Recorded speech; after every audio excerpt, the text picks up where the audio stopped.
Welcome to the dark side of travel. So you've dared to come jaunt with me. Thank you. Let me introduce myself. I'm Courtney Maroc, Ambassador of Dark and Paranormal Tourism for Haunt Jaunts, a destination for restless spirits who dig hauntings, true crime, horror, Halloween, and weird days. I'll be your host and guide for this listening adventure. Looks like we've been cleared for takeoff, so buckle up, sit back, and enjoy the ride.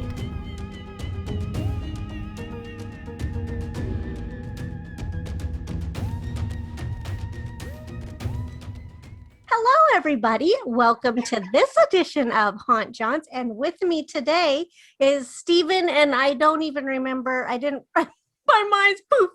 What is your last name? My last name's Stephen Intermill. Oh, see, I'm not actually even sure if I knew that or not. But it probably was on the email. But he is, are you the owner of the Buckland Museum? Well, so the museum is a partnership. I own the operation, and then my partner in the museum, Tony, a woman down in Columbus, she owns the artifacts. So it's a good, the two of us are essentially the top of the pyramids here and make the decisions together. So. Oh, that's exciting. That's even better because then you have somebody with you. Yeah, I have somebody to collaborate with. So she's been, I'm not even sure how long she's been involved with Wicca and witchcraft in general, but she had a really close relationship with our founder, Raymond Buckland. So some of the stuff that maybe I might not have a clue on, she can be a well-versed expert on many times, and vice versa. So it's a really great collaboration. So that's awesome. And it's really interesting how his museum ended. Like it's an interesting history of if I've done my research correctly, he was the first open Wicca. Well, he was the first Wiccan in the United States. There were many witches before Ray came over, but he's the one that brought over the religion of Wicca from England. Okay. And then he was the first one to set up a witchcraft museum also, right? Yeah, his museum, the first museum of witchcraft in the Americas, was the first witchcraft museum in the United States. It started off very humbly in his basement, and then it grew out of there, and it moved around quite a bit. It was in storage for many years, and now we have it here in Cleveland, Ohio. That's awesome. And how often is your museum open? Is it daily? 6 days a week. Mondays I have off, some rest for the wicked, right?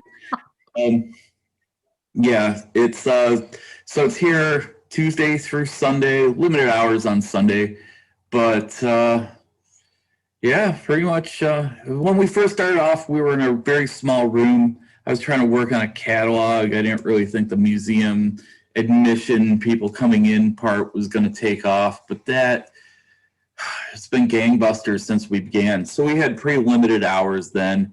We moved into a much larger location almost 2 years ago. And at that point, I was like, this is either I have to do this full time, or it's just nothing's ever going to really happen with it. So I fully committed, quit my job, did it full time, and it's been a great experience. So yeah, didn't really see COVID happening, but the things about COVID, learned a lot about business since COVID began. I've learned a lot about myself since COVID began. I've learned a lot about my clientele. So, it's been terrible, but I'm not going to say that it hasn't had its rewards in some ways. So. No, but you're trying to find, and it's interesting because I was going to ask you about that your reviews on Google, which I was actually looking to see, like, what were the most common things that did people say, oh, I really enjoyed this, which there was something which I'll get to, but they really are now appreciating the fact that you're super COVID safe. Like that was almost all the the most current reviews say, you know, I really appreciate Stephen. He's taking COVID precautions. Well, so the way I see it is, first of all, if I get COVID, okay, and I'm just looking at the most base way that I can. If I get COVID, I have to close. And who knows how long it would take to get the museum open again. First of all. Second of all, outbreak at the Witchcraft Museum. Can you imagine? The headlines. Terrible idea. So you stay over there, I'll stay over here. Keep your distance from them, and we're good. I don't mean to laugh, but it's great. You have a sense of humor. Well, maybe you weren't trying to be funny, but no. You know, the one thing I learned about Raymond, when I only knew Ray for about a year before we opened, but everything he did, he had a smile on his face when he would talk to me about stuff. People accuse me of being cheeky about things, and it's more, you know, you gotta get through everything with a sense of humor, right? It's yeah, it's dying laughing. Yeah, if you don't laugh, you'll cry, and laughing is more fun.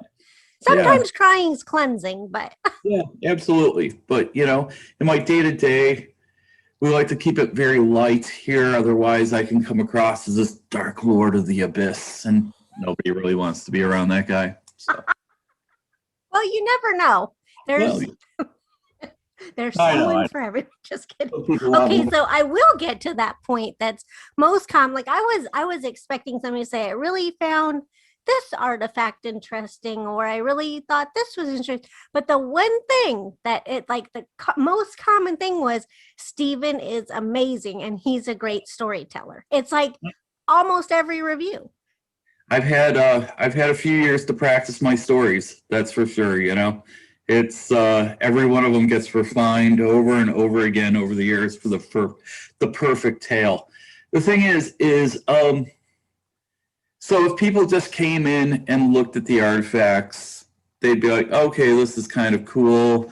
Famous witch guy's wand. A lot of the people that we deal with here, to me, to Tony, to a good chunk of our clientele, these are, I don't know, the rock stars of the witchcraft and the occult community. But for other people, the majority of our guests, they're just interested and they want to come in. So just by looking at something, looking at an artifact without the context of why it's special, why it's important, that's something that just gets thrown out the window. If people, I give about a 10-13 minute intro to people, and sometimes I can tell that they're getting a bit bored.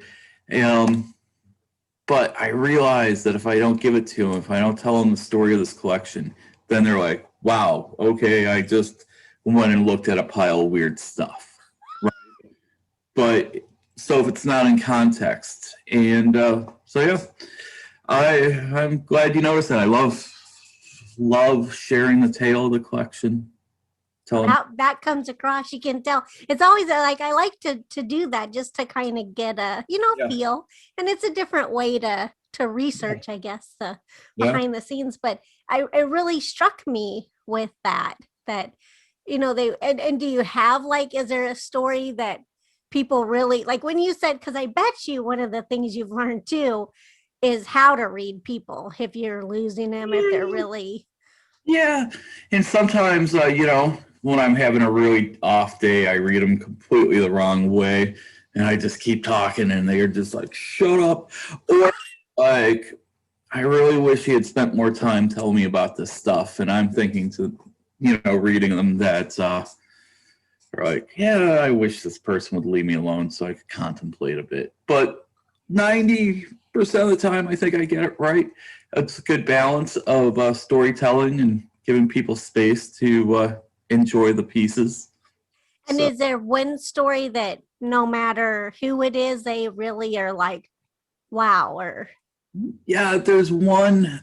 We have a crystal ball that was owned by a very famous witch named Sybil Week, and I always make this joke. It's serious. My mother had come to our opening, and she's like, why are people here? We had about 300 guests that day. We had a line down the street.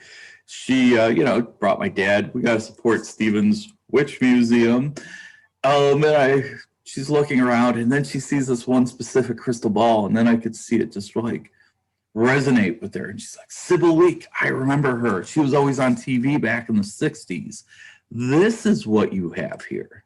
I'm like, yeah. What did you think? And there's a very notorious shop here in Cleveland. It's a slash grocery store, general store called Mark's. She's like, I thought you went to Mark's and bought some weird stuff. So I don't know if I've ever told that to somebody that didn't quite get it, you know? so That's hilarious. Yeah. Oh my gosh. With our guests very well. But to me, it's a great way to kind of explore just how the people that we feature in the museum, many of them are, like I said, like the rock stars of the witchcraft world, the ones that not everybody knows, but many people do. So that's really exciting. There's not anything else really like that, is there, in the United States? No, not really. It's there's a traveling museum of the paranormal, but that's more of the couple who owns it, their adventures that they go on and pick up things. There is a few other paranormal museums. There's the Mothman Museum, but there's no. In Salem, we have, of course, the oh, that's true. Museum, but none of those are really celebrating the culture that we have as of right now. And so, yeah, people, it's a pretty unique experience. I love it. And do you ever get people that are like, oh, like how you said, because a lot of people are like, which is bad. Oh my gosh, that's the devil. Or no, they stay outside. Okay, good. I just wondered if you were ever able to help them broaden their. Yeah. Yeah, that's one thing that the majority of my guests that come in here are super excited about it. You could tell that some people get dragged in. I have a nice couch for somebody that doesn't want to listen to us. They could sit there and check out their phone, if that's what they're excited about. But the majority of the people that come in here just walk in with an open mind, and they're just curiosity seekers, right? Like, that's awesome. There's a witch museum. What? So. And so many people too. I was shocked. They're like, this was in Ohio. Like, I live here. I didn't even know. Like, it's so cool to see. Well, one thing about the pandemic is people finally are Googling things to do in Ohio, things to do in Cleveland. So every day people come in and they tell me about, like, I had no idea this was here. And then they look at my guest book and they're like, people come from all over to see this place. South Dakota, Hawaii, California. I'm like, well, not always do they come here just to see it, but that happens. But we get guests from all over because you're coming through Cleveland, right? And you're like, things to do in Cleveland, unique things to do in Cleveland. Of course, we're on the top of many of those lists. Oh, for sure. And what about you do exhibits also? Because I think that's how the first one was a witches exhibit that I first became aware. Yeah, I think you talked about us a bit over a year ago with our William Mortensen show. Yeah, was that the Apparitions? Well, then, so I think you posted about us for the Apparition Show, and then I was going through that, and I remembered when I shared that on our Facebook. We got a lot of shares for that. Oh my gosh, you remember me? Oh yeah. So then I thought, well, I should let her know about the Apparition Show. Okay, so I had them reversed. Okay. So the show that we have right now is called Apparitions, and it's I'm not sure when you're going to post this, but it's going on for the next, closes at the end of this month. Then we have another show. It's called Transmutations, Witches, Healers, Oracles, I believe, and it's a photo show. And there are some really amazing photographers in it, modern witchcraft photographers, as well as some older vernacular pieces. Probably there's a woman named Destiny Turner whose work's pretty incredible. Courtney Brown, there's a woman we just signed with a couple days ago from Mexico. Now I have to remember what her name is. Yeah, so it's really cool. It's modern witchcraft photography, and that starts in the beginning of March. So yeah, we always try to switch up what we have in the exhibition space. It's one big wall, but we've apparitions. We currently have like 94 separate pieces of photography or art on there. So we're talking things from the 1600s to 2020. So it's a really broad spectrum. Through the museum, I've developed a really wonderful relationship with the New York City art dealer named Stephen Romano. And Romano is, he just, right when we first opened, he started sending these messages like, we should collaborate sometime. And this was 4 years ago. I was working a full-time job as well as doing the museum. And I was like, yeah, that'd be cool. And then a couple years ago, I bought a stack of prints from him by a woman named Olga Furba-Captain, who I love, the Theosophical Society member from the 1930s. And her prints are fantastic. And that developed her, that kind of like started a relationship going again. And he's been so generous with the things that he loans the museum here. So he's curated this next show, the Transmutation Show. And I'm just thrilled. I can't wait to show this stuff. So. Oh, that's exciting, because I wondered what that relationship was, and I wouldn't have thought to ask about it. So I'm glad that just organically came about. Yeah, I think he started out as a art dealer in New York, specializing in outsider art, and I think through that it just transformed into just more traditional, occult themed art. Ooh, I got to go check out his link again. Then can like somebody like me go ahead and purchase stuff if I can afford it? Yeah. He sells his. He's an art dealer, so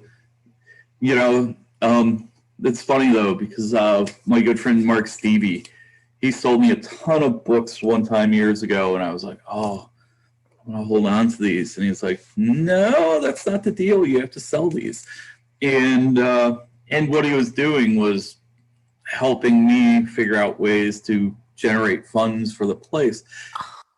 And he's like, you could be an art, or you can be an occult book collector, or you could be an occult book dealer, Stephen. You can't be both. And, I've kind of run with that. Because you have a shop there too, right? Yes. So we have a shop, crystals, occult books, sell a lot of t-shirts. If you visit our museum, bucklandmuseum.org, I, sell a lot of t-shirts online there. So. Oh, this is so exciting. Oh my goodness. Is there anything else that you like people to know? Do you have to do time tickets, or can they walk up? Or? Yeah. I don't think we're ever going back to a non-ticketed appointment, just because people enjoy the tours much more now. Because a year ago, up until about a year ago now, it was just like, everybody in, come see the stuff, right? But with COVID, of course, we can't do that. So now it's ticketed appointment.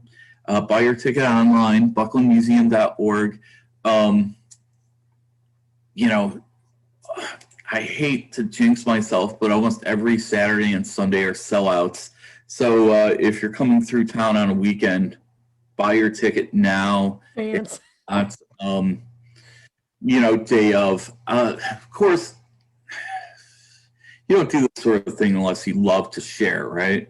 So, a lot of times people show up and they're like, yeah, I drove in from Kentucky or Nashville just for this. And I'm like, so you didn't check out the website before you left? But, of course I try to figure out ways to like get people in here. The locals, I'm like, come on, come back next week, right? Aw, that's awesome. And do you have in your shop, is your online shop, does it have most of what's in your store? No, Here, since it's such a, I do the tours, I do the buying, I do, it's There's only so much time in a day, right? so much time in the day. So I like to update the website with things here and there. But if you want the real experience, you have to come. You gotta get up there. Yeah. That is on my bucket list. Awesome. I love hearing that. And people can find you online or on socials too, like. Oh yeah, we have a very active Facebook page, Instagram page. Every once in a while, I play around with TikTok, but it's not really my generation at all. So I don't. I hear you. But visit our website, bucklandmuseum.org. Which is great. I mean, that's where my first little tour all began. Wonderful. Shout out to our friend Coyote Holmberg, who redesigned our website last year, made it very beautiful, made it very manageable for our guests. Oh, no, I thought that it had a little, from when I very first had discovered you till more recently, I thought, oh, so there was a little tweak. Okay, well, that's good to know too. Okay, so bucklandmuseum.org. Right. Buy tickets, get your tour, and you are the one that they will get to party with, so to speak, right? Or conjure a good time. Is that appropriate? Oh, absolutely. If you come in on Saturday, it's my assistant Kara's here a lot of times. She's really great. She's been a Wiccan since she was like 14 or maybe 13. So you're in good hands when you talk to her as well. Sometimes Tony comes up from Columbus, and I always love to kind of force her on my guests. Sometimes she wants to, sometimes she doesn't, but I got to hear a different perspective on the artifacts, which always helps inform my tours. So whenever you come in, somebody that knows what they're talking about will be here to talk to you about it. So that's awesome. Oh my God. Well, speaking of talking, I really appreciate you taking time out of your morning to talk to me. Yeah, no problem. I'm so excited to meet you this way until the day comes that I'm actually standing in the Buckland Museum of Witchcraft and Magic. Yeah, I can't wait to host you. Beforehand that you're coming up, okay? I will, for sure. I'll shoot you a little doo-doo-doo, I'm coming. All right, that sounds great. Well, thank you so much again, and keep warm. I'm trying, yeah. We had a bunch of snow dumped on us here. I got to go shovel some. And, enjoy the snow that you have there in Nashville, right? Because the little bit of powder on top of a lot of ice. Ooh, Not good. I hope you don't have to travel anywhere today then. No, we're trapped in our neighborhood until this thaws. So. Yeah. All right, well, enjoy it. I hope it's cozy.